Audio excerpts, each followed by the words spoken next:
Hi dears, എല്ലാവർക്കും പുതിയ വീഡിയോയിലേക്ക് സ്വാഗതം. ഇന്ന് രാവിലെ മുതലുള്ള കുറച്ച് വിശേഷങ്ങളാണ് കേട്ടോ കാണിക്കുന്നത്. അപ്പോൾ ഇന്നലെ തന്നെ അപ്പത്തിന് മാവ് അരച്ച് വെച്ചതാണ് വെള്ളയപ്പം ഉണ്ടാക്കാൻ വേണ്ടിയിട്ട്. അപ്പോൾ രാവിലെ ആയപ്പോഴത്തേനും ഉപ്പൊക്കെ ഇട്ട് റെഡിയാക്കി എടുത്തിട്ടുണ്ട്. അപ്പോൾ ദോശക്കല്ലിൽ വെച്ചിട്ട് അപ്പം ചുട്ടെടുക്കാൻ വേണ്ടിയാണ്. അപ്പോൾ അതിനായിട്ട് എണ്ണയൊക്കെ തൂത്ത് ഞാൻ ചുട്ടുകൊണ്ടിരിക്കുക കേട്ടോ. അപ്പോൾ ഈ അപ്പം തന്നെ നമുക്ക് അപ്പച്ചട്ടിയിലും ചുട്ടെടുക്കാം, ഇങ്ങനെയും ചുട്ടെടുക്കാം. ഇങ്ങനെ ചുട്ടെടുക്കുമ്പോൾ ഒന്നുകൂടി ടേസ്റ്റ് ഉണ്ട് കേട്ടോ. അപ്പോൾ ഞാൻ ഇന്നിപ്പോൾ ഇങ്ങനെയാണ് ചുട്ടെടുക്കണത്.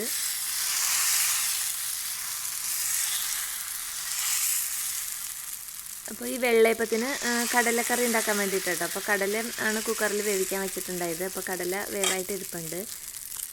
അങ്ങനെ അപ്പം ചുട്ടുകൊണ്ടിരിക്കുകയാണ്. കടല കറിയായിട്ട് വയ്ക്കണില്ല, ഉള്ളി മുളകൊക്കെ ചതച്ചിട്ട് താളിച്ചെടുക്കുകയാണ് ചെയ്യുന്നത്.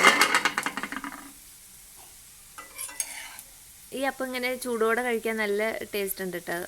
പഞ്ചസാര ഇട്ടൊക്കെ കുട്ടികൾ കഴിക്കും. എനിക്കും ഇഷ്ടമാണ്, എല്ലാവർക്കും ഇഷ്ടമാണ് ഇങ്ങനെ അപ്പം ചുട്ടാൽ. ഇപ്പോൾ രാവിലെ തന്നെ മഴയായിട്ട് ഇവിടെ മഴ അങ്ങനെ അധികം തോർന്ന് കിട്ടിയിട്ടില്ല കേട്ടോ. ചില സ്ഥലത്തൊക്കെ നല്ല വെയിലൊക്കെ കാണുന്നുണ്ട്. ഇവിടെ അങ്ങനെ പകൽ 2 ദിവസം ഒന്ന് വെയിൽ പോലെ കണ്ടു, പക്ഷേ നല്ലൊരു ശമനമായിട്ടില്ല. അപ്പോൾ അതുകൊണ്ട് തന്നെ എനിക്ക് മുറ്റത്തേക്ക് ഇറങ്ങിയിട്ട് കാര്യമായിട്ടൊന്നും ചെയ്യാൻ പറ്റിയിട്ടില്ല കേട്ടോ. കുറേ കാര്യങ്ങൾ മുറ്റത്ത് ചെയ്യാനുണ്ട്.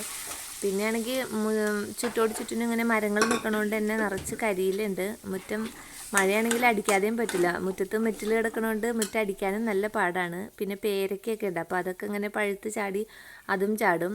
അപ്പോൾ അതൊരു മെനക്കെട്ട പണിയാട്ടോ മുറ്റത്തേക്ക് ഇറങ്ങണത്. ഈ മഴവെള്ളം ഇങ്ങനെ വീണ കാര്യം ഓർക്കുമ്പോൾ മുറ്റത്തേക്ക് ഇറങ്ങാനേ തോന്നില്ല. ടെറസിന് മുകളിലാണെങ്കിലും നിറച്ച് കരിയിലുണ്ട്, അവിടെയും ക്ലീൻ ആക്കാനുണ്ട്.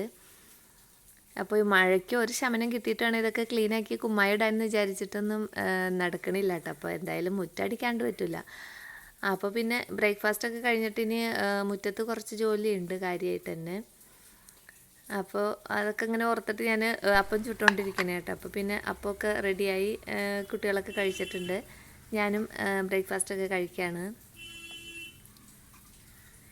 ഇനി പിന്നെ നേരെ മുറ്റത്തേക്ക് ഇറങ്ങിയിട്ടോ അത് ബ്രേക്ക്ഫാസ്റ്റ് കഴിച്ച് കഴിഞ്ഞിട്ട്. അത് കഴിഞ്ഞിട്ട് പിന്നെ അടിച്ചൊക്കെ വരാനുണ്ടായി. അതൊക്കെ അടിച്ചു വാരി ടെറസിന് മുകളിൽ വെള്ളം കെട്ടിക്കിടക്കണ്ടോ എന്ന് നോക്കാനായിട്ടാണ് കയറിയത്. അപ്പോൾ അവിടെയും കുറച്ച് കരിയിലുണ്ടായി. എന്നാൽ പിന്നെ അതും കൂടി ഒന്ന് അടിച്ചിട്ട് പോയേക്കാം. അപ്പോൾ ചെറിയൊരു തോർച്ചയുണ്ട്, മഴ മാറിയിട്ടൊന്നുമില്ല. അപ്പോൾ അവിടെയൊക്കെ ഇങ്ങനെ വെള്ളം കെട്ടിക്കിടന്ന് കഴിയുമ്പോൾ കരിയിലയും കൂടി ആകുമ്പോൾ നിറച്ച് കൊതുക് വരും. അപ്പോൾ ഞാൻ അതുകൊണ്ട് അതൊക്കെ ഒന്ന് അടിച്ച് എടുത്തു. വെള്ളം കെട്ടിക്കിടന്നതൊക്കെ തുറന്നൊക്കെ വിട്ടിട്ടുണ്ട്.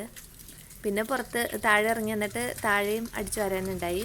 അപ്പോൾ അവിടെയും ഒന്നടിച്ചു ക്ലീനാക്കി ഇട്ടിട്ടുണ്ട്. അല്ലെങ്കിൽ നമുക്കിതിൽ നടക്കാനേ പറ്റില്ല. ഇവിടെയൊക്കെ ഇങ്ങനെ കൊതുക് പെരുകും, കരിയിലിങ്ങനെ വെള്ളത്തിൽ കുതിർന്ന് കിടന്നു കഴിഞ്ഞാൽ. അപ്പോൾ പിന്നെ അതൊന്ന് അടിച്ചിട്ടതാണ്.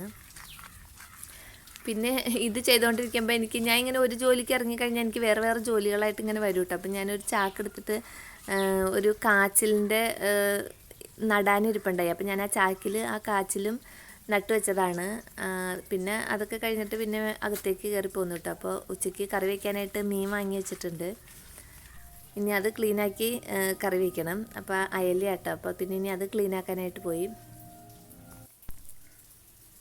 അതിൻ്റെ കൂടെ തന്നെ ഏരി എന്ന് പറയുന്ന മീനും ഉണ്ടായിട്ടോ. അപ്പോൾ അത് ഞാൻ ഫ്രൈ ചെയ്യാം, അയല കറി വയ്ക്കാൻ വേണ്ടിയിട്ട് ഫ്രൈ ചെയ്യാനുള്ളത് മാറ്റി വെച്ചു.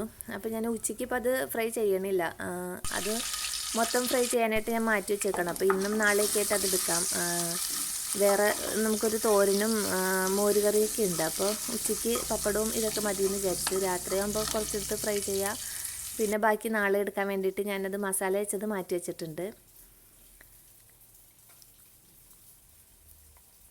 പിന്നെ കറി വയ്ക്കാനായിട്ട് ചട്ടിയിൽ വെളിച്ചെണ്ണ ഒഴിച്ചിട്ട് ഉലുവ പൊട്ടിച്ചു. അതിലേക്ക് ഒരു സവാള അരിഞ്ഞതിട്ടിട്ട് വാടി കഴിഞ്ഞപ്പോൾ അതിലേക്ക് തക്കാളി ഇട്ട് കൊടുത്തിട്ടുണ്ട്, 2 ചെറിയ തക്കാളി. പിന്നെ പച്ചമുളകും കറിവേപ്പിലയും ഇട്ടിട്ട് വാട്ടിയെടുക്കുകയാണ്. ഇനി ഇത് നന്നായിട്ട് വാടി വരുമ്പോൾ അതിലേക്ക് കുറച്ച് മഞ്ഞൾപ്പൊടിയും ഒരു 1.5 സ്പൂൺ മുളക് പൊടിയും ഒരു അര സ്പൂൺ വേണ്ട, കുറച്ചൊരു മല്ലിപ്പൊടിയും ഇട്ട് കൊടുക്കും. അതിൻ്റെയും പച്ചപ്പൊക്കെ ഒന്ന് മാറണ വരെ ഒന്ന് വാട്ടിയെടുത്തിട്ട് പിന്നെ അതിലേക്ക് പുളിയും ഉപ്പും കൂടിയായിട്ട് ഇട്ട് കൊടുത്തത്. ഉപ്പും കുടംപുളിയാണ് ഇട്ട് കൊടുത്തത്. പിന്നെ അതും കൂടി വാട്ടിയിട്ട് ആവശ്യത്തിന് വെള്ളം ഒഴിച്ചിട്ട് അതൊന്ന് തിളയ്ക്കുമ്പോൾ കഷ്ണം ഇട്ട് കൊടുക്കാൻ വേണ്ടിയിട്ടാണ്. അപ്പോൾ ഈ കഷ്ണത്തിൽ ഞാൻ നേരിയ ഒരു ഉപ്പ് മുളക് പൊടിയും കൂടി തേച്ച് വെച്ചിട്ടുണ്ട് കേട്ടോ. അപ്പോൾ ആ മസാല പുരട്ടിയ ചട്ടിയിൽ തന്നെ ഞാൻ ആ മീനിൻ്റെ കഷ്ണങ്ങൾ ഒന്ന് പുരട്ടി വെച്ചതാണ്. അയല ഇങ്ങനെ ഫ്രൈ ചെയ്യും പോലെ തന്നെ നമുക്ക് ഇങ്ങനെ വരഞ്ഞ് തന്നെ ഞാൻ വച്ചേക്കണത്. അപ്പോൾ അതൊട്ടും ചാറില്ലാത്ത രീതിക്കുള്ള ഒരു കറിയാണ്. അപ്പോൾ അതിന് വേണ്ടിയിട്ടാണ് വരഞ്ഞ് വെച്ചത്. ഇങ്ങനെ കറി വെച്ച് കഴിഞ്ഞാൽ നല്ല ടേസ്റ്റ് ഉണ്ട് കേട്ടോ അയല. അപ്പോൾ ഞാനിപ്പോൾ ആ കഷ്ണങ്ങൾ ഇട്ട് കൊടുത്തിട്ടുണ്ട്. അപ്പോൾ അധികം വെള്ളം ഒഴിച്ചിട്ട് ഇങ്ങനെ വലിയൊരു ചാറ് കറിയല്ല, ഒരു പെരളൻ പോലത്തെ ഒരു കറിയാണ്. അങ്ങനെ ഊണൊക്കെ കഴിഞ്ഞിട്ട് പിന്നെ എനിക്കൊന്നും വീഡിയോ എടുക്കാനൊന്നും പറ്റിയില്ല. അങ്ങനെ ഊണൊക്കെ കഴിഞ്ഞിട്ടുണ്ട്.